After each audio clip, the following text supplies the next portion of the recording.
सबको नमस्ते और थैंक यू कि आप सबने फिर से आज मुझे ज्वाइन किया। आइए स्टार्ट करते हैं। हमने आज अगला शांति करणम का 12वां मंत्र देखना है। तो आइए उसको देखते हैं और स्टार्ट करते हैं अपनी बात।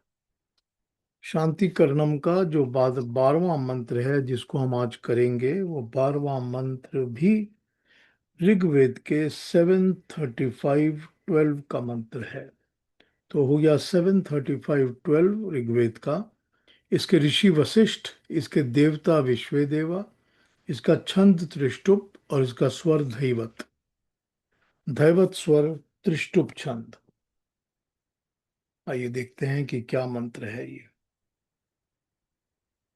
12वां मंत्र हमको कह रहा है, शम न सत्यस्य पतयो भवन्तु शन्नो अर्वन्तः शमु सन्तु गावः शम न ऋषभ ऋभव ऋभव सुकृत सुहस्ता शम नो भवन्तु पितरो हवेषु।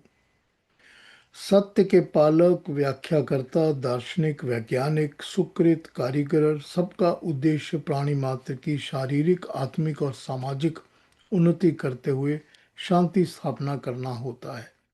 तभी विश्व में शांति और व्यवस्था स्थापित हो सकती है। तभी आर्यों का चक्रवर्ती साम्राज्य भूमंडल पर स्थापित हो सकता है। आइए इसको समझते हैं कि क्या कहा जा रहा है यहाँ पर। सबसे पहले आ गया हमारे यहाँ पे सत्यस्य पतय।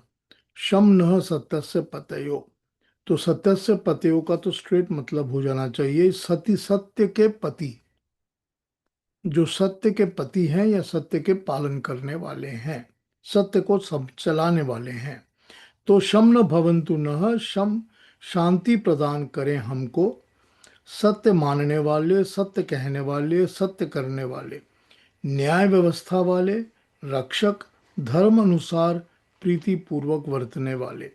ये सब के सब हो गए हमारे सत्य का पालन करने वाले। वैज्ञानिक, दार्शनिक, व्याख्याकर्ता, सब के सब सत्य का पालन करने वाले हो गए। तो सोसाइटी के अंदर जो भी सत्य का पालन करने वाले हैं वो हमारे लिए कल्याण का काम करें। शम संतु, स्थापित करें, शांति को स्थापित करें, न हमारे लिए अर्वंतः। ठीक। अर्वंतः वैसे तो होते हैं वो जो कि गतिशील होते हैं, always in movement and motion, जो कि हम हर चीज को लीड करते हैं। तो यहां पर उसका मतलब हो जाएगा सुचरित सदाचरण वाले व्याख्याता गण। ठीक। जो कि अच्छे तरीके से सबको लीड करके आगे लेके जाते हैं। ठीक। वो हो गए यहाँ पर अरवंता। तो अरवह, अरवह से अरवंता। तो जो गतिशील होते हैं, जो अच्छे, हमको अच्छी तरह से आगे लेके जाते हैं, वो हम सब के लिए शांति कारक हों। उसके बाद आ जाता है शमु संतु गावह। जो गावह होता है वो बेसिकली जो वर्ड है गावह, वो वर्ड गावह और गऊ एक से वर्ड हैं क्योंकि वो गति से बनते हैं। फिर जिसके अंदर मूवमेंट हो, जिसके अंदर फ्लो हो, तो वो गावा या गति होते हैं। लेकिन जब हम गावा कहते हैं तो उसका मतलब होता है जो विचार करने वाले लोग हैं, जिनके थॉट प्रोसेस में हमेशा गति चलती रहती है, जिनके ब्रेन में, माइंड के अंदर विचार की गति चलती रहती है, जो विचारशील हैं, मननशील हैं, फिलोसोफर हैं, दार्शनिक हैं। ठीक। वो सब के सब गावह में आ जाते हैं। तो गावह हमारे लिए शांतिदायक हों। तो ये फिलोसोफर भी और दार्शनिक भी, जितने भी लोग हैं जो इस चीज़ को फॉलो करते हैं, वो भी हमारे लिए, समाज के लिए, सब के सब शांतिदायक हों। ठीक। उसके बाद आ जाता है ऋभवः। ऋभवः वर्ड हो जाता है यूज फॉर ऊपर की कोटि, हाई लेवल के वैज्ञानिक, जो साइंटिस्ट हैं, जो हाई लेवल के कलाकार हैं, आर्टिस्ट हैं, जो हाई लेवल के ह्यूमन बींग्स हैं, और जो एनिमल्स के साथ भी उनकी ट्रीटमेंट करते हैं या उनका रख रखाव, उनका देखभाल करते हैं, यानी कि वेटनरी डॉक्टर्स। तो हमारे डॉक्टर्स भी और वैज्ञानिक भी और कलाकार भी, ये सब के सब, और उसके साथ साथ चिकित्सक, यानी कि जो हमारे डॉक्टर्स हैं, और आर्किटेक्ट मंडली, जो आर्किटेक्चर जो क्रिएट करते हैं कोई भी चीज, ये सब के सब रिभवह में आ जाते हैं। ठीक है, क्योंकि ये रिभव लोग हैं, ये क्रिएट करते हैं हर चीज को। तो ये सुकृतः, अच्छे कर्मों के द्वारा, अच्छी योजनाओं के द्वारा, अच्छे तरीके से सुविधा अनुसार क्रियान्वित करने वाले ये सब लोग, ये क्रिएटर्स भी और मैन्युफैक्चरर्स भी, सुहस्ता, सुहस्ता, जिनके हस्त, हस्त हाथ, ठीक, सुहस्ता, जिनके हाथों में स्किल है, जिनके हाथ अच्छे होते हैं, जिनके हाथों में स्किल होता है, जो चतुर कारीगर होते हैं, क्लेवर पीपल, ठीक, जो क्लेवरली सब काम करते हैं, चाहे वो जो भी काम अपने हाथ से करते हैं, लेबर का, दूसरे का, जो भी काम, वो सब के सब वो सुहस्ता हैं। वो सब हमारे लिए नम नह शमः, हमारे लिए शांति देने वाले हों, हमको अच्छा देने वाले हों। उसके बाद आ जाता है इसमें हवेशु पितरः। हवेशु आयोजनों के अवसर पर, सम्मेलनों में, संगीतों में, पितरः रक्षा करने वाले बड़े वृद्ध अनुभवी पुरुष। हवेशु, हर एक्टिविटी के अंदर, सोशल एक्टिविटी के अंदर, जो भी हमारी सोसाइटी की रिक्वायरमेंट्स और उसमें जो एक्टिविटीज़ होती हैं, तो सोशल एक्टिविटीज़ क्या होती हैं? वो होती हैं जो क्रिएशन वाली होती हैं, या जो हम एक साथ मिल के करते हैं, चाहे वो इंडस्ट्रियल प्रोडक्शंस हों, चाहे वो गवर्नमेंट्स हों, चाहे वो रनिंग दी कंट्री हो, चाहे जो भी सोशल बड़ी एक्टिविटीज़ होती हैं, वो सब हवेशु। और पितरह, जो हमको लीड करने वाले सीनियर्स हैं, हमारे फोर फादर्स हैं, या हमारे पेरेंट्स हैं, या हमारे सीनियर, हमसे बड़े वाले जो सोसाइटी के अंदर हमसे बड़े, सीनियर, हमसे बड़े लोग हैं, बुजुर्ग लोग हैं, वो सब के सब उन एक्टिविटीज के अंदर भी अपने तरीके से हमारे लिए शांतिदायक हों, हमारा भला करने वाले हों। तो ये हम कह रहे हैं कि हमको उनका आशीर्वाद मिलता रहे, वो यज्ञ कर्म करते रहें, और हम भी उनकी प्रेरणा के साथ यज्ञ कर्म करके उसको सक्सेसफुल बनाते रहें। तो यहाँ पर ये जो शांति करणम का मंत्र है, ये मंत्र शुरू करता है स्टार्ट से लेकर एंड तक, वैज्ञानिकों से लेकर जितने स्पेशलाइज्ड टाइप के ह्यूमन फोर्सेस हैं, जो डॉक्टर्स हैं, जो क्रिएटर्स हैं, जो आर्टिस्ट हैं, इन सब के साथ वो डील करके आगे बढ़ता हुआ यहाँ पर आ जाता है कि ये सब के सब हमारे लिए भले के लिए काम करें। अगर सोसाइटी के सब लोग भले के लिए काम नहीं करेंगे, अच्छे के लिए काम नहीं करेंगे, तो सोसाइटी डिस्टर्ब होगी। तो फिर जो सोशल पीस होता है वो डिस्टर्ब होगा। फिर जो सोसाइटी है, समाज है हम सबका, वो दूषित होगा, उसमें गड़बड़ी होगी, उसमें लड़ाइयाँ होंगी, झगड़े होंगे।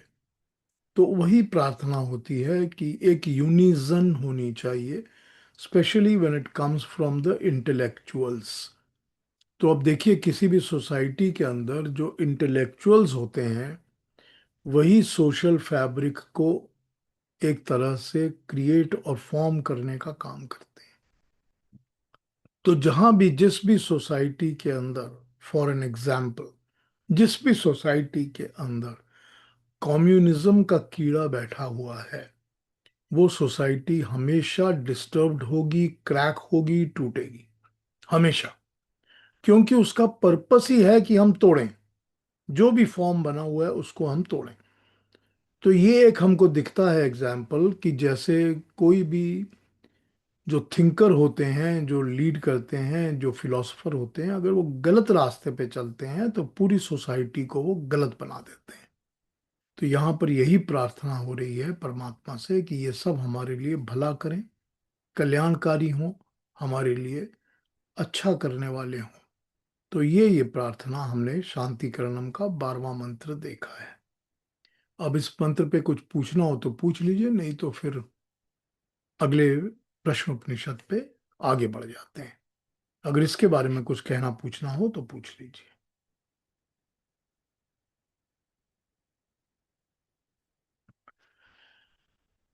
तो हमने कल देखा प्रश्न उपनिषद के अंदर जो उसके प्रश्नों का, चौथे प्रश्न का, फोर्थ प्रश्न का जो पार्ट वन है, उस पार्ट वन का जवाब देते हुए, उत्तर देते हुए ऋषि पिपलाद ने हमको ये बताया कि इस शरीर के अंदर सोता कौन है। ठीक, ये उसका पहला क्वेश्चन ये था कि हम जब इस शरीर के अंदर सोता कौन है, स्वप्न की अवस्था में सोता कौन है। तो हमको ये तो बता दिया गया कि पहले ही उसके अंदर कि जो मन होता है वो सोता है। ठीक, हमको ये भी समझा दिया कि जो मन है वो सारी इंद्रियों को अपने अंदर इकट्ठा कर लेता है, दसों इंद्रियों को समेट लेता है और समेट के सो जाता है। तभी मन भी काम नहीं कर रहा होता और इंद्रियां भी काम नहीं कर रही होती जब मनुष्य सो जाता है। ठीक, उसके साथ हमको ये समझा दिया गया, या बता दिया गया कि मन और इंद्रियां और शरीर तो सो जाते हैं, लेकिन प्राण नहीं सोते। प्राण जागृत रहते हैं, उसी तरह चलते रहते हैं जैसे वो हमेशा चल रहे होते हैं, वो नहीं सोया करते। और वो इसीलिए नहीं सोया करते क्योंकि प्राणों का रिलेशनशिप आत्मा के साथ है, मन के साथ नहीं है। उनका कनेक्शन, इंटरकनेक्शन आत्मा के साथ है, मन के साथ नहीं है। मन का कनेक्शन इंद्रियों के साथ है। क्योंकि मन का कनेक्शन इंद्रियों के साथ है, तो जो मन है वो इंद्रियों के साथ डील करता है, वो इंद्रियों से ज्ञान प्राप्त करता है और इंद्रियों से ही एक्शंस करवाया करता है। जो भी उसको एक्शन करना होता है मन को, वो इंद्रियों के थ्रू करता है। तो मन का connection both ways, to receive and to give, दोनों तरह का एक्शन उसका मन का इंद्रियों के साथ है। तो इंद्रियों के साथ ही मन अपना एक्शन किया करता है। इसीलिए मन जो है वो इंद्रियों को ही अपने अंदर समेट कर सो जाया करता है, शांत हो जाता है, क्वाइट हो जाता है। ठीक जैसे हमको शाम को दिखता है कि सूरज जो है वो उसने सारी रोशनी समेट ली है, किरणें समेट ली, मतलब एक छोटा सा गोला बनकर, ऑरेंज सा गोला बन के सनसेट हो रहा है। उसी तरह से ये मन जो है ये सब कुछ समेट के सो जाया करता है। लेकिन मन सो जाता है पर प्राण नहीं सोते। उसका इसीलिए नहीं सोते क्योंकि प्राणों का मन के साथ कोई इंटरकनेक्शन, रिलेशनशिप नहीं है। प्राणों का कनेक्शन आत्मा के साथ है। तो आत्मा भी नहीं सोती, आत्मा हमेशा जागृत रहती है और प्राण चलते रहते हैं, प्राण भी जागृत रहते हैं, लेकिन मन सोता है। तो पहला क्वेश्चन का आंसर कि शरीर में सोता कौन है, उसका आंसर हमको मिला कि शरीर में मन सोता है। अब उसका दूसरा क्वेश्चन जो है, वो दूसरा क्वेश्चन है कि जो मन सो जाता है तो फिर जागृत कौन रहता है, जागता कौन रहता है। तो जागता रहता है, ये तो हमको पहले क्वेश्चन के आंसर में भी बता दिया कि प्राण जागते रहते हैं, यही बता दिया। अब इसी को सेकंड, अगले को आंसर के अंदर पिपलाद ऋषि दोबारा समझाएंगे कि प्राण जागृत रहते हैं। ठीक, तो आइए इस मंत्र नंबर 3 को पढ़ते हैं। अलका जी हमको पढ़ के सुना दीजिए। हाँ जी। प्राणाग्नये एवेतस्मिन् पुरे जागृति गार्ह्ये पत्यो हव एषोपानो व्यानोन्वाहार्ये पचनो यद्ग्राहपत्यात् प्रणीयते प्रणेनादाहवनीयः प्राणः। हाँ जी, thank you Alka ji, thank you. ये हमको कह रहा है मंत्र की अग्नि रूप प्राण ही, अग्नि रूप प्राण, जैसे अग्नि होती है उस तरह से प्राण, उसी रूप के प्राण, अग्नि रूप प्राण इस शरीर में जागृत रहते हैं, उठे रहते हैं। वो गारह पत्य ही है जो अपान है, अनवाहार्य अग्नि, पाचनीय अग्नि, व्यान है, और आहवनीय अग्नि प्राण है। ये हमको इन्होंने इस मंत्र में बताया। मंत्र का अन्वेषण पढ़ लेते हैं एक बार। प्राण अग्नये, अग्नि रूप में 5 प्राण, एवं यही एतिस्मिन, इस पूरे शरीर में, इस पूरे में यानी शरीर में, नगर में, जागृति जागृत रहते हैं। गारहपत्य यानी अग्नि, हवय निश्चय से, एषः अपानो, यह अपान है, और व्यान अनवाहर्य पचन, दक्षिण वाली अनवार्य अग्नि, यत जो, क्योंकि गाहर पत्य अग्नि से प्रणीयते बनाई जाती है, प्रदीप्त होती है, प्रणयन इससे बनने के कारण से, आहवनीय आहवनीय अग्नि प्राण एवं प्राण है।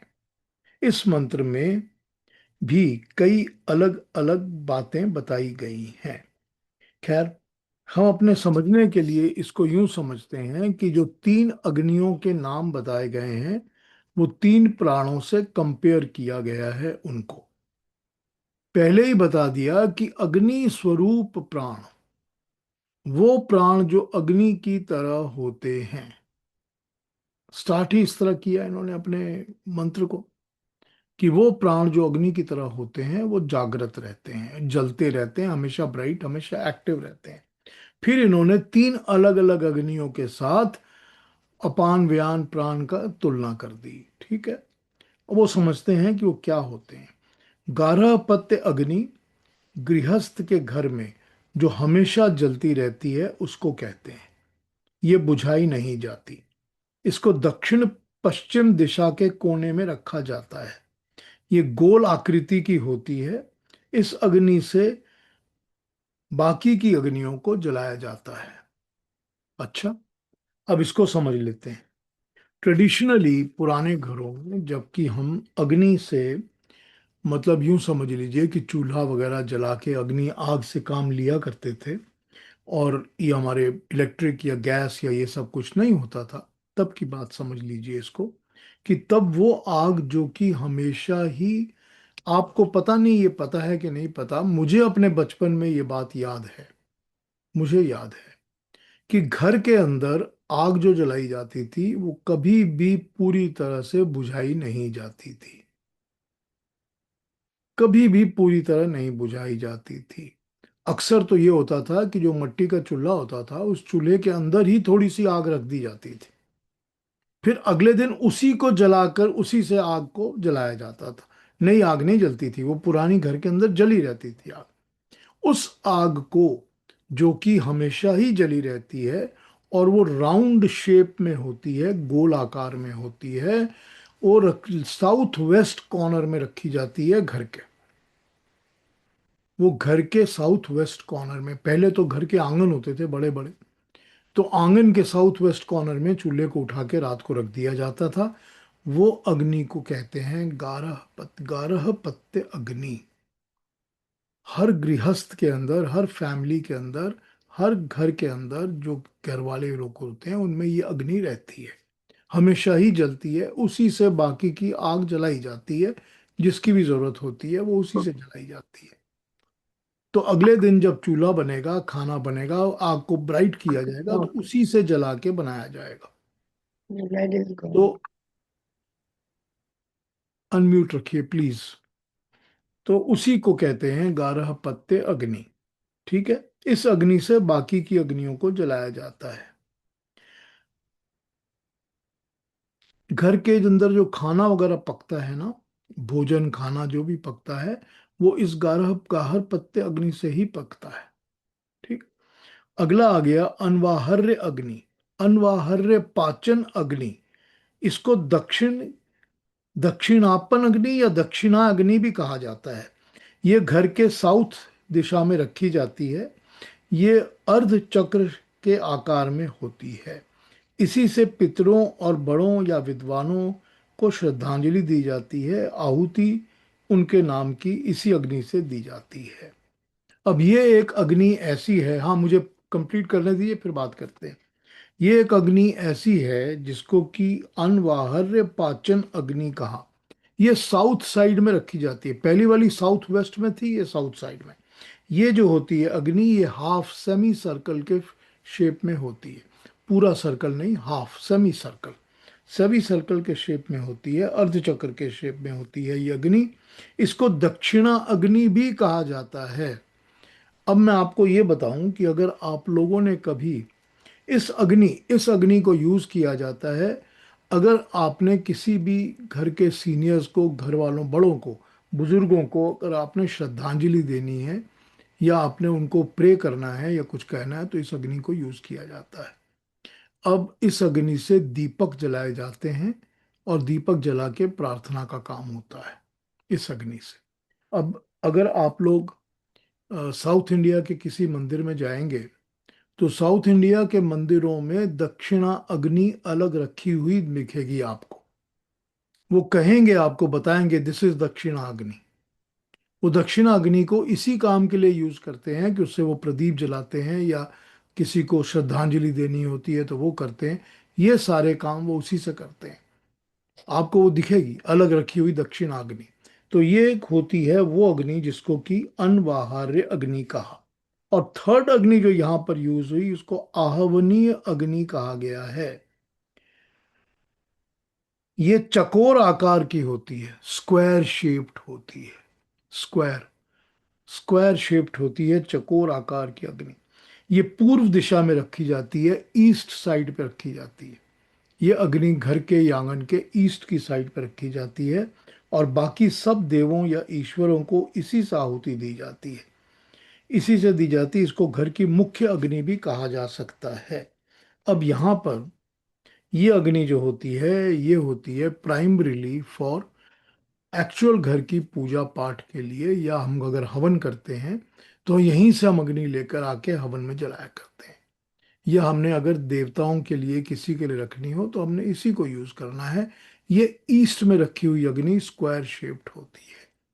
अब ये तीन तरह की अग्नियों की यहाँ पर बात की गई है कि ये तीन तरह की अग्नियां जैसे घर में हमेशा ही होती हैं, हमेशा ही जलती हैं, उसी तरह से प्राणों को कंपेयर करके बताया गया है कि प्राण भी अग्नि की तरह होते हैं जो हमेशा ही होते हैं। सारा दिन आप इस अग्नि को यूज कर सकते हैं, लेकिन रात को, शाम को ये अग्नि थोड़ी सी शांत, थोड़ी सी क्वाइट होके, डल होके एक जगह रखी जाती है, पर चलती तो रहती है ना। चलती तो रहती है। उसी तरह प्राण जागृत रहते हैं और हमेशा चलते रहते हैं। अब आगे पढ़ता हूँ, पहले डॉक्टर साहब क्या बोलना चाहते हैं वो सुन लेते हैं। गांव में जब चूल्हा चूल्हा एक ही जगह होता था, क्योंकि वो जमीन पे ही होता था, वो हिला नहीं सकते थे। उसमें अधिकतर वो जो वो बनते हैं ना, गाय गाय के हाँ, उपले। उपले। उपलों के साथ। और उपला जब जलता है तो ऊपर से वो धूल, राख जैसा हो जाता है, और बीच में वो जलती रहती है ज्वाला। और अगर बुझ भी जाए कहीं किसी के घर में, तो अधिकतर माचिस यूज नहीं करते थे, किसी और के घर से लेके वो अग्नि वापस लाते थे। और फिर दूसरी जो अग्नियां, हो सकता है कि वो अंगीठी के साथ करते हों, या वो कुछ लोग तो उसमें भी रखते थे, जो कश्मीर में काफी चलते हैं। तो ये अग्नि फिर वो जो उपले के साथ वो चलती ही रहती थी। फिर लकड़ियां उसके बाद जब जलानी होती थी, अगले दिन तो वो लकड़ियां फिर कभी डालते थे। कोयले होते थे, कभी लकड़ी होती थी, कभी उपले होते थे, जो भी आप मीन्स यूज करना चाहें वो होता था। और ये ठीक बात है कि जब अपने घर की अग्नि बुझ जाती थी तो किसी पड़ोस के घर से लाके फिर जला ली जाती थी। वो नॉर्मली तो माचिस जला के दोबारा नहीं होती थी। ये बिल्कुल ठीक कहा आपने। चलिए आगे पढ़ते हैं। अनवाहार्य अग्नि पाचन अग्नि, अनु आहार पाचन अग्नि, यानी खाए हुए अन्न को पचाने वाली अग्नि। इस अग्नि से मुंह में लार और डाइजेस्टिव सिस्टम, आमाशय में पित्त और अम्ल, ये सब कुछ इसी से बनता है और काम करता है। इसी से भोजन पच जाता है, रस बनता है, और आगे उसका रक्त, मांस, मेद, मज्जा, वीर सब कुछ इससे ही बनता है। फेफड़ों में भी ये पहुंचकर वायु और ऑक्सीजन क्रिएट करती है तथा उसको ऑक्सीजन को लेने की, संभालने की शक्ति प्रदान करती है। ये होती है अनवाहार्य अग्नि, जो हमने पढ़ी है नंबर 2, पाचन अग्नि जिसको कहा गया है। ऋषि ने इनके साथ कंपेयर करके शरीर में अपान, व्यान और प्राण का काम समझाया है। प्राण अग्नि का रूप ही है, तेज से चलते हैं और हर शरीर में गर्मी और ऊर्जा पैदा करते हैं। हर बॉडी में ये हीट और एनर्जी को पैदा करते हैं। और जैसे पहले कहा है कि प्राण विभक्त होकर अलग अलग तरीके से शरीर में अलग अलग काम करते हैं, जैसे अग्नि अलग अलग तरीके से, अलग अलग रूप से अलग अलग क्रिया करती है। कभी घर में खाना बनाती है, कभी पूजा में, कभी हवन में, कभी किसी और काम में। उसी तरह शरीर भी जो है, उसमें भी जो अग्नि है वो कभी खाना हजम कर रही है, कभी सब अंगों को प्राण शक्ति दे रही है, कभी तेज दे रही है। वैसे ही प्राण भी अलग अलग तरीके से सारे शरीर में काम करते हैं।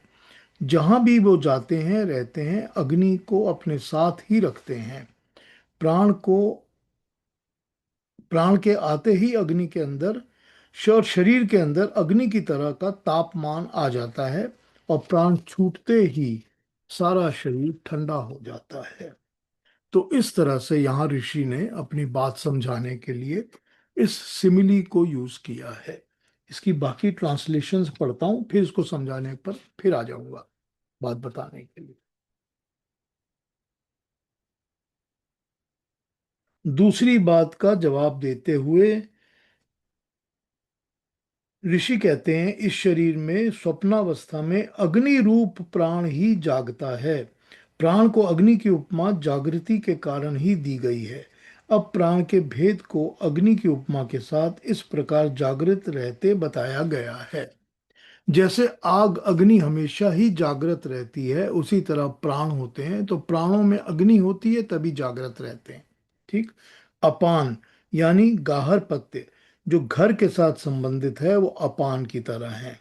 व्यान जो है वो अनवाहर्य पाचन यानी कि वानप्रस्थ सेवित दक्षिण अग्नि है, जो गृह संबंधी अग्नि से प्रज्वलित होती है।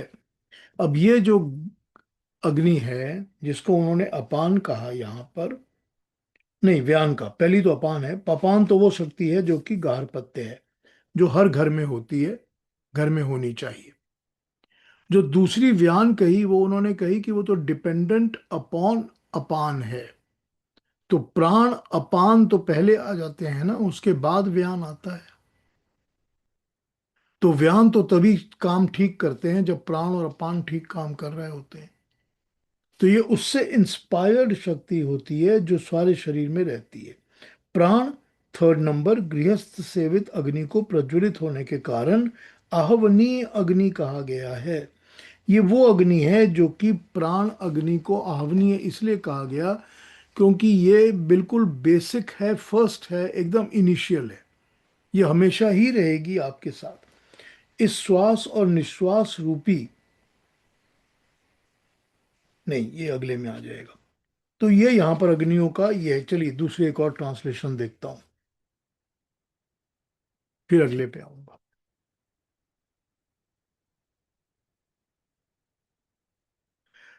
जैसे किसी घर में या नगर में 5 अग्नियां सदा जला करती हैं, वैसे ही इस शरीर रूपी नगर में पांचों प्राण रूपी अग्नियां हमेशा जलती रहती हैं। सोते समय भी पांचों प्राण नहीं सोते, वे चला ही करते हैं। बाहर के जगत में जैसे गाहर पत्ते आदि 5 अग्नियां हैं, वैसे ही शरीर में कौन सी अग्नियां हैं? गाहर पत्ते अग्नि सबकी आधार है। ये शरीर के आधार रूप निम्न भाग में स्थित है, मानो अग्नि है। तो ये मूलाधार में स्थित है, लोअर पार्ट में या कि साउथ। ठीक है। ये अपान अग्नि है। अनवाहर्य पाचन अग्नि, ये अग्नि तो है जो कि गाहर पत्त से रसोई घर में भोजन पकाने के लिए लाई जाती है। ये मानो व्यान है।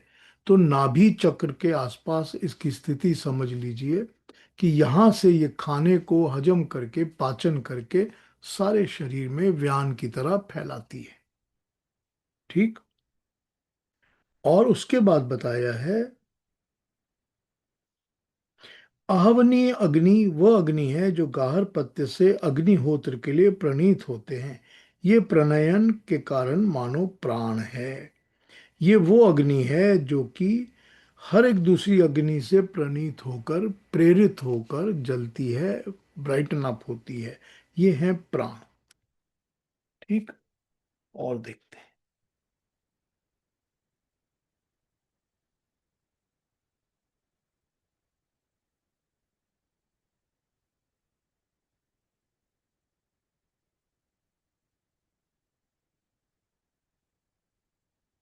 And while the man sleeps, the fire of the pranas are, as it were, awake in that township in our body. On an ecclesiastic analogy, as we say, the apana is the Gahar Patyagni, the Vyana is the Anvaharya Pachanagni, that is Dakshinagni, and because it is taken out of the Gahar Patya fire, which is really the fire to be taken out, therefore the prana is the Ahavaniya Agni.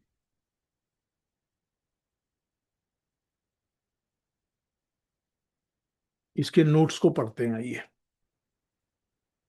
ये कहते हैं, here in this passage pranas are compared to the three types of agnis, fire or rather fire altars, the Ahavaniya, the Garhapatya and the Anvaharya Pachana, commonly known as दक्षिणाग्नि.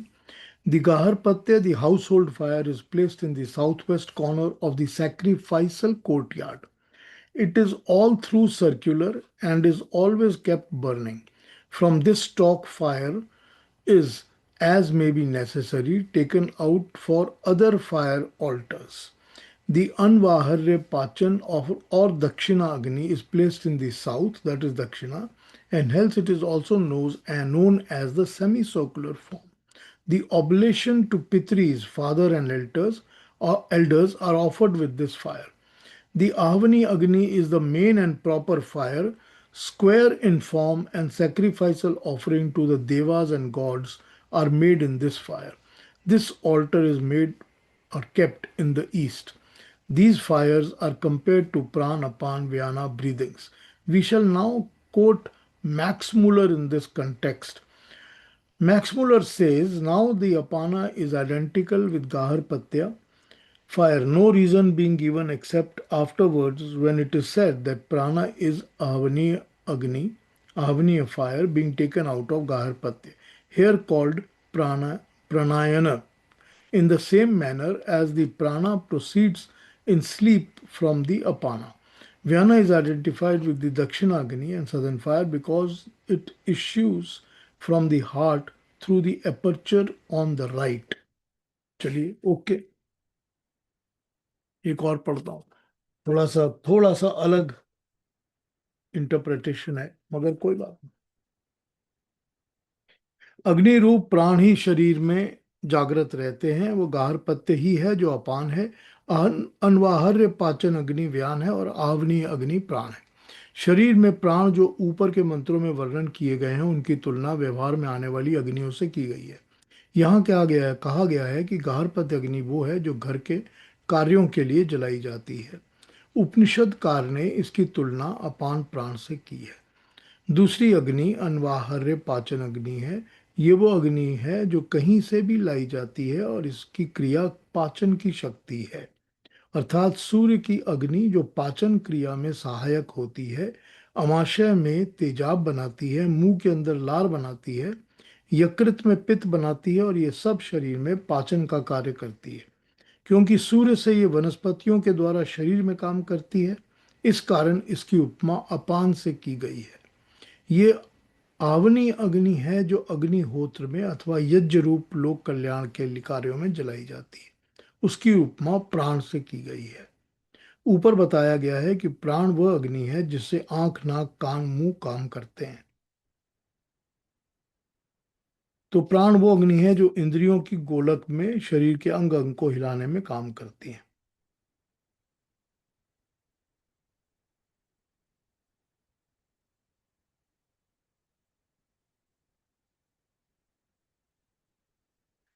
अब यहां पर ये notes में बता रहे हैं कि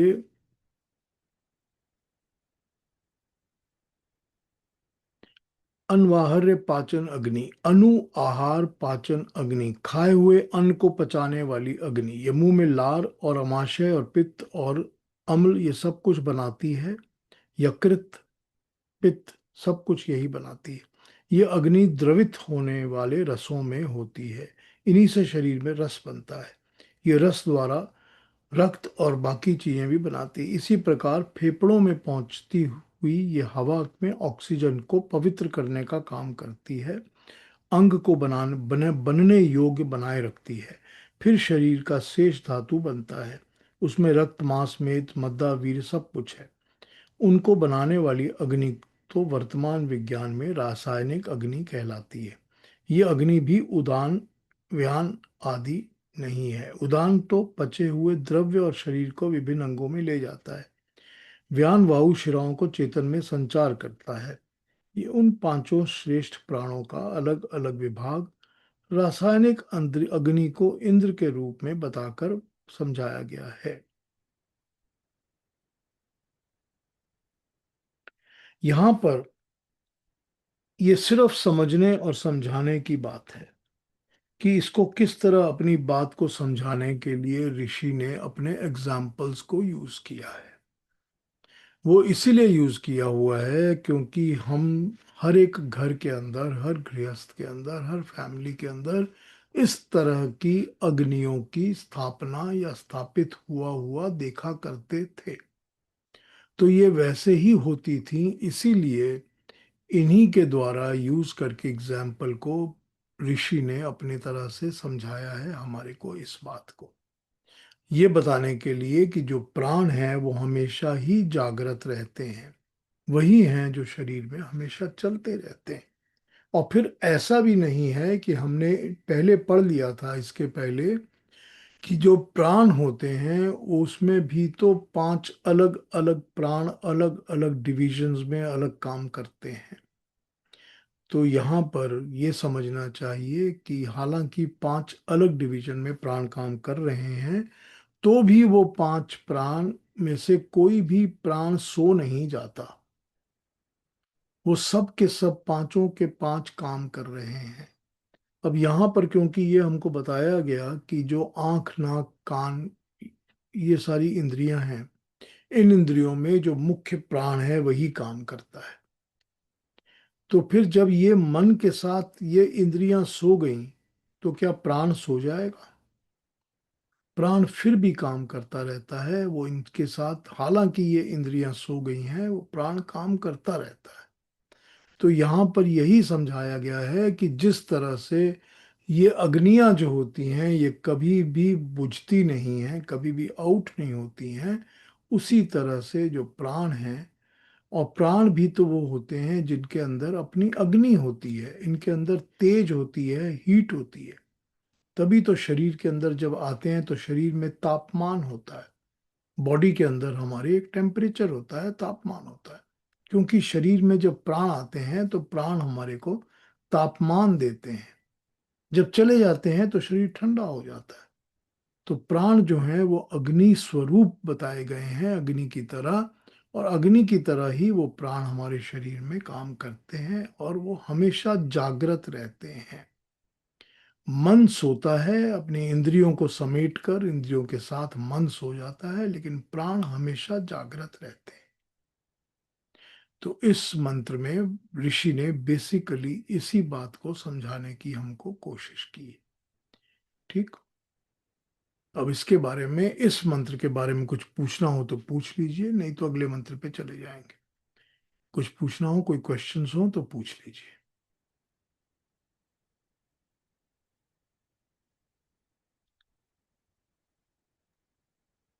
हाँ जी महेश जी।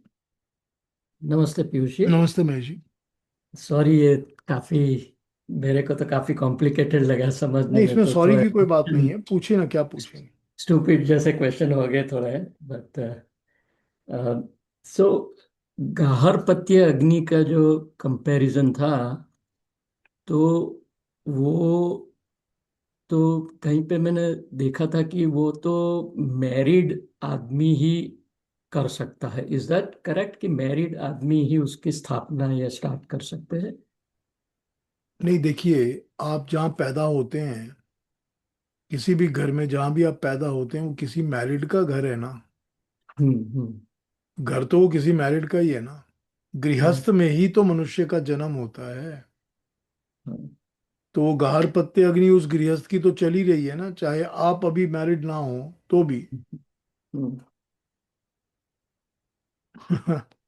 हाँ, नहीं, वही क्लेरिफिकेशन चाहिए था कि कंपैरिजन है, लेकिन घर में तो किसी ने तो स्टार्ट किया ही है, क्योंकि आप किसी घर में बॉर्न हुए हैं। नहीं, उसको अगर दूसरी तरह से देखेंगे आप, तो आप ये सोचिए कि जो लोग ब्रह्मचारी हैं या सन्यासी हैं, हम्म। उनको तो इस तरह की कोई अग्नि मेंटेन करने की जरूरत नहीं पड़ती।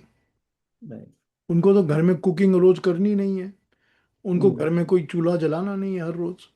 तो उनको इस हम्म। तरह की अग्नि मेंटेन करने की जरूरत ही नहीं पड़ती। हम्म। क्योंकि जो सन्यासी है वो तो इधर उधर घूम फिर के लोगों से मांग के अपने काम कर लेगा, चला लेगा। और ब्रह्मचारी जो है वो या पढ़ रहा होगा या गुरुकुल में होगा या कहीं पर होगा।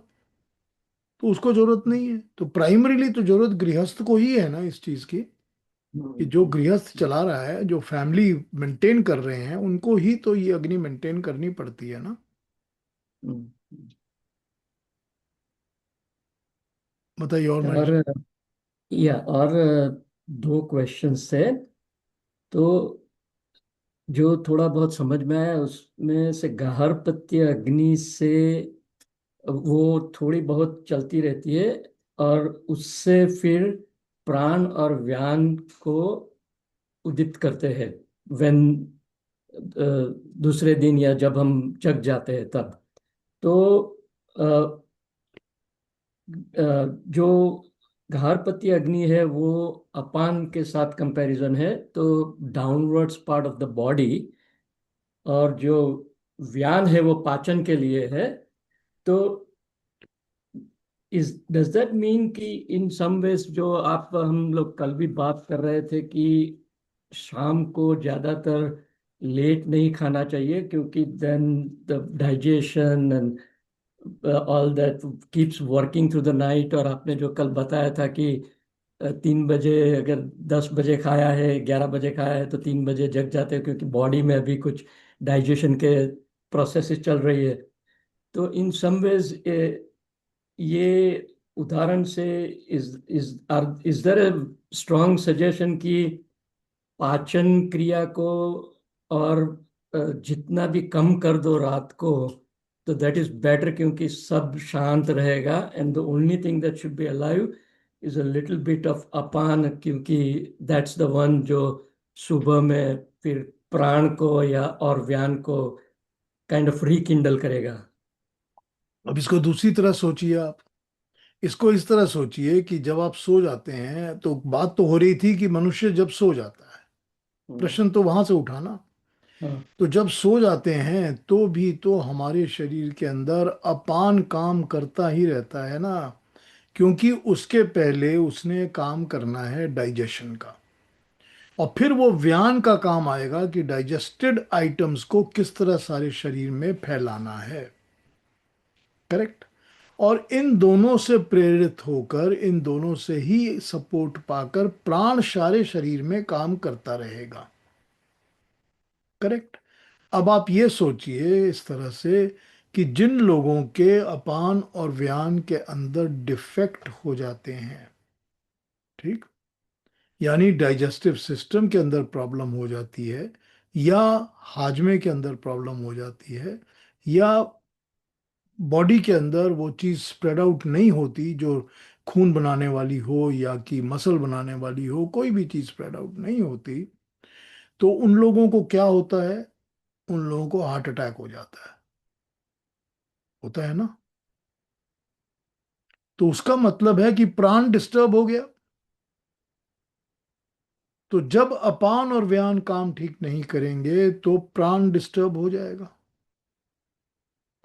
तो यहां पर जब ये बताया कि अपान और व्यान की क्रियाओं से प्राण प्रेरित होकर, प्रणीत होकर अपना काम ठीक करता रहता है, तो प्राणों को भी शांत होकर ठीक से काम करने के लिए यह आवश्यक है कि अपान और व्यान अपना काम ठीक करते रहें।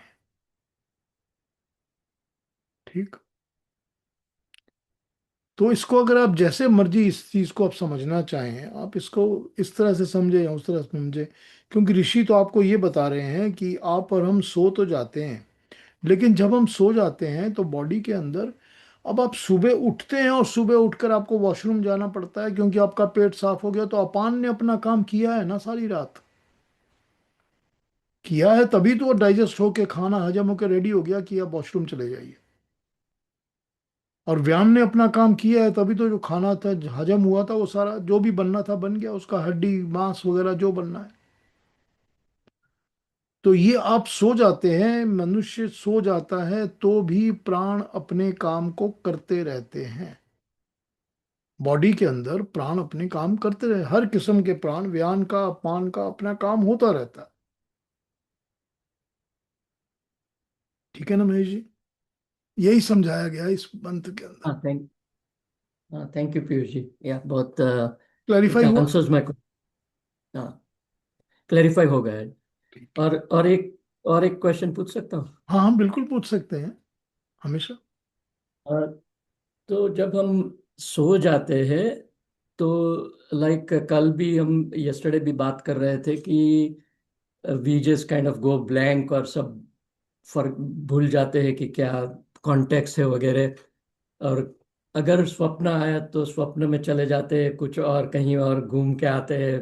और but when we get up, एक चीज बहुत इंटरेस्टिंग रहती है कि अगर हम कॉन्टेक्स्ट भूल जाए अपना खुद का या क्या करना है, मैं कौन हूँ, मैं कहाँ हूँ, तो there is nothing in left life, क्योंकि now we don't know what to do next, right? तो उसका मतलब रहता है कि माइंड जो है वो कॉन्टेक्स्ट के साथ, that is one of the very first things as soon as we wake up, कि सुबह में अपना दिमाग कहता है कि हाँ मैं महेश हूँ, मेरे को यहाँ पे डॉक्टर की अपॉइंटमेंट है, ये मेरा काम है, वॉट एवर, राइट? सो जो प्राण की कंपैरिजन माइंड से की है और आहवन्य फायर से की गई है, डज दैट मीन कि जब अपान प्राण को, माइंड को वेकअप करता है, then we get that context back, and that's the way we get our daily context back कि क्या करना है? नहीं महेश जी, यहाँ पर अभी तक कम से कम ऋषि ने हमको ये नहीं बताया कि प्राण जो है वो मन को अवेक करता है। कि शरीर का जो जागना होता है, जब मनुष्य सोकर उठ जाता है, वो उठने का काम प्राण करता है, ये अभी तक ऋषि ने हमको नहीं बताया। करेक्ट? तो हम ये प्रिज्यूम नहीं कर सकते कि जब मनुष्य उठता है तो उसके में एक प्राण की कोई एक्टिविटी है, क्योंकि प्राण तो चल ही रहा है ना। जब सोए हुए थे तब भी चल रहा है, जब जाग रहे हैं तब भी चल रहा है, प्राण तो चल ही रहा है। तो प्राण की कोई इंटरफियरेंस या कोई पार्टिसिपेशन इसके अंदर भी है कि आपको उठाया जाए या सुलाया जाए, उसके बारे में ऋषि ने कुछ नहीं बताया अभी तक। और मन जो होता है वो तो सबसे पहले जब मनुष्य की नींद खुलती है तो उसका मन और उसकी बुद्धि इमीडिएटली हर किस्म का काम करना शुरू कर देती है। उसका मन इमीडिएटली समझ जाता है कि हाँ सुबह हो गई है, या मिडनाइट में मेरी नींद खुल गई है, या काफ़ी लेट उठ गया हूँ मैं। उसकी इमीडिएटली टाइम सेंसेस उसके दिमाग में आने लग जाते हैं, और फिर उसके मन में बाकी चीज़ें बुद्धि के साथ काम करने लगती हैं कि हाँ मैं लेटा हुआ हूँ, मुझको ये करना है, मुझे उठना है, ये बाथरूम जाना है, मुंह धोना है, जो भी है, सब चीज़ें एक के बाद एक आने लग जाती हैं। ठीक है ना? तो मन तो अपने काम को, जिस तरह सोने के पहले तक वो काम कर रहा होता है, जागते ही वो अपने काम को करना शुरू कर देता है। ठीक है ना? और मन जो काम करता है वो अपना एग्जीक्यूशन का काम इंद्रियों के थ्रू करता है। ठीक है ना? तो मन को समझना है कि ये सुबह हो गई, मुझे उठना है, तो उसके अपनी आंखों को यूज करेगा पहले देखने के लिए कि क्या हो गया, टाइम क्या हो गया, सूरज निकल गया, धूप निकल गई कि नहीं निकल गई। तो ये मन जो होता है वो इंद्रियों के थ्रू इमीडिएटली एक्शन स्टार्ट कर देता है। ठीक है ना? हाँ, थैंक यू पीयूष। हाँ, रेणु जी क्या कहेंगी? मुझे सिर्फ एक क्लैरिफिकेशन चाहिए था। जैसे आपने बताया कि प्राण, अपान और व्यान वर्क कर रहे हैं जब हम सो रहे हैं, तो समान और उदान भी वर्क कर रहे हैं ना जब हम सो रहे हैं? वो अगले मंत्र में आएगा मेरे ख्याल से। अच्छा अच्छा, हाँ ठीक है ठीक है। आई थिंक मैं सो। सिर्फ मुझे हाँ मुझे लगा कि 3 कर रहे हैं तो बाकी 2 भी कर रहे होंगे, इसलिए हाँ, मैंने आई थिंक पूछा। It is going to come in the next मंत्र। ओके, ठीक है, थैंक यू सो मच। हाँ जी, और कोई क्वेश्चन, कोई और बात? तो तो ऐसे भी कह सकते हैं कि प्राण ही मन को जगाता है, नहीं, ये नहीं कह सकते। क्योंकि ये कहीं प्राण नहीं कहा, ये ऋषि ने कहीं हमेशा। नहीं कहा। अच्छा, तो प्राणों का मन काम को। मन के साथ नहीं है। प्राण का काम शरीर और आत्मा के साथ है। मन सोता है तो मन जागता है, मगर प्राणों का काम नहीं है मन के साथ। मन को कौन जगाता है फिर? मन को कौन जगाता है? जब वो सो जाता है तो मन जो होता है वो, मुझे जहां तक मैं समझता हूं, मन को अपनी आत्मा जगाती है। जो मनुष्य हम्म। की आत्मा होती है, वो मनुष्य की आत्मा एक टाइम के बाद मन को कार्यरत करके फिर से जगा देती है कि उठ जाओ, हमें दूसरे कामों में लगना है। तो जो आत्मा है वही मन को ऑर्डर देती है उठने के लिए। ये इस अच्छा कहा आपने। ये सच है कि शरीर तो प्राणों के साथ चल रहा है ना, लेकिन प्राण मन को नहीं जगाते। आत्मा जगाती। मन की जो मन, बुद्धि, चित्त और अहंकार, इसकी जो मालिक है वो तो आत्मा है ना। हाँ जी। उनकी मालिक तो आत्मा है ना। चाहे सारा दिन जो आत्मा है वो जो मन कहता है वही करती रहती हो, लेकिन फिर भी मालिक तो आत्मा ही है ना। हम्म। तो मन को जगाने का काम तो आत्मा करती है। Thank you. हाँ जी, और कोई पूछेंगे कुछ? कोई और क्वेश्चन है? कुछ भी टाइप का किसी का कोई क्वेश्चन हो तो पूछ लीजिए। जो लोग पीयूष, नए जो लोग पीयूष, नए हैं और पहली बार अटेंड कर रहे हैं वो भी पूछ सकते हैं, डोंट हेजिटेट। हाँ बहन जी, क्या बोल रही हैं? वो मन, या मन, they are it's just thoughts, नहीं? सॉरी। मन, हाँ, मन के में मन क्या है? थॉट्स है ना। Man is not man an is like organ. Mind. हाँ, mind is not an organ, नहीं? Hmm, it is not an organ. Well, it's not an organ. so what is it then? ये जो हम चारों चीजें कहते हैं ना, सूक्ष्म शरीर जिसको कहते हैं, Yeah. सूक्ष्म शरीर जिसको कहते हैं, वो चारों चीजें ऑर्गन नहीं होती, पर वो होती हैं हमारे साथ शरीर के अंदर। वो चारों होती हैं मन, बुद्धि, चित्त और अहंकार। Okay. तो बुद्धि भी तो कोई ऑर्गन नहीं है ना। नहीं। उसी तरह से चित्त भी, कॉन्शियस चित्त जो होती है, हमारी कॉन्शियस का बैंक जो होता है, या हमारा ईगो सिस्टम जो होता है, अहंकार जो होता है, ये सब कुछ होता है हमारे अंदर। पर ये सब सूक्ष्म शरीर की तरह होता है, ये ऑर्गन्स नहीं होते। But they play a very important role in running our day to day life or our whole life, because they are used as the minute power bodies, power things to be used for the rest of the system in the body. कोई भी body, कोई भी शरीर जो है इन चार चीजों के अलावा काम नहीं करता। No animal body, no bird body, nothing works without these four. तो ये सूक्ष्म शरीर हर शरीर के साथ होता है when the body is born। तो सो फिर ये सूक्ष्म शरीर कहा जा सकते हैं? हाँ, इसको सूक्ष्म शरीर कहते हैं, okay, minute thank you. Bodies. Okay, या। हाँ जी, और कोई कुछ पूछेंगे? Any other questions? क्या टाइम फ्रेम है हमारे पास? अच्छा, अगला मंत्र फिर आज नहीं शुरू करेंगे, ठीक है, उसको अगले सैटरडे ले लेंगे। फिर कुछ पूछना हो और भी, कोई और बात करनी हो तो कर लीजिए।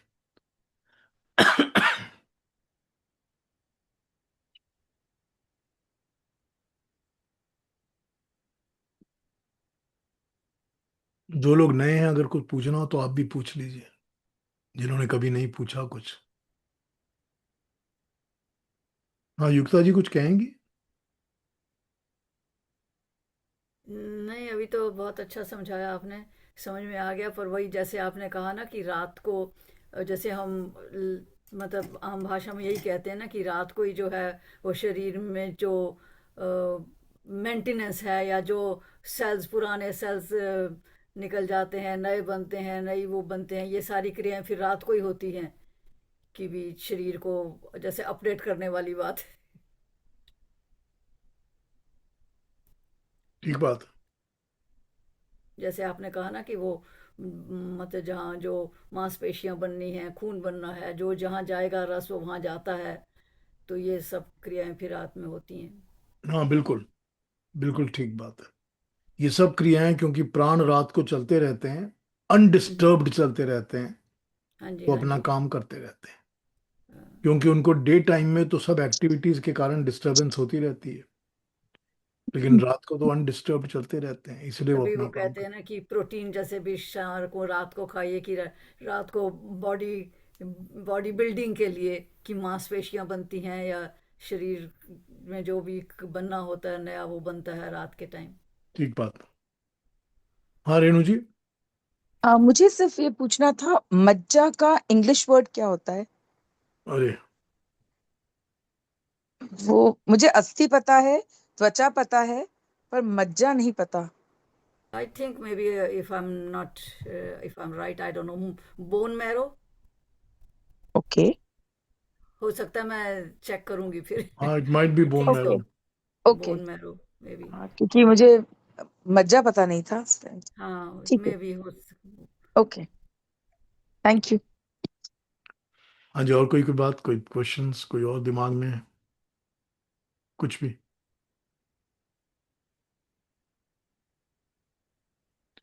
तो अभी हम लोग जो प्रश्न उपनिषद कर रहे हैं, ये बड़ी अजीब सी बात है। हमने 3 पहले क्वेश्चंस कर लिए जो कि प्राइमरीली सारे प्राण और प्राण रई और दूसरे प्राणों के ऊपर थे।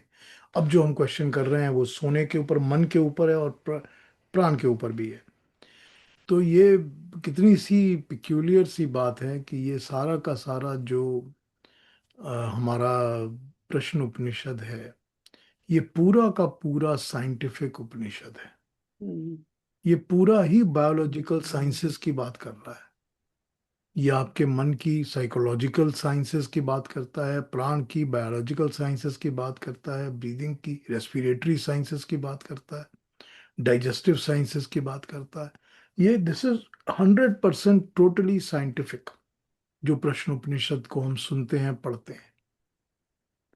तो इस चीज के ऊपर अगर एक्चुअली हम लोगों के जो स्टडी के लोग हैं, अगर इस चीज के ऊपर प्रॉपरली इसके ऊपर रिसर्च करके स्टडी करना शुरू करें, तो we can gain a lot from only these little bit of secrets that are hidden in this Upanishad. जो हमारे पास ये सारा ज्ञान पड़ा हुआ है यहाँ पर, उसको प्योर साइंसेस की तरह ही ट्रीट करके उसी की तरह एनालाइज किया जाना चाहिए। तो बहुत बहुत बड़ा खजाना हमारे पास है इस चीज का। We are obviously, it's the knowledge that the whole world borrows from, वो तो हमको पता ही है। लेकिन ये इस नॉलेज के ऊपर हमको, we must work work on it. जैसे कि हमको सब पे ही करना चाहिए, इस पर भी करना चाहिए। चलिए फिर अगले सैटरडे मिलते हैं, ठीक है? थैंक यू कि आप सबने ज्वाइन किया। अपना अपना ख्याल रखिए, सेहतमंद रहिए, और किसी को भी इनवाइट करना हो, पास ऑन करना हो मेरा इनविटेशन, तो पास ऑन कर दीजिए। Anybody can join. और कोई भी क्वेश्चंस आए दिमाग में तो ज़रूर पूछ लीजिए। सबको नमस्ते और थैंक यू। Thank you. नमस्ते।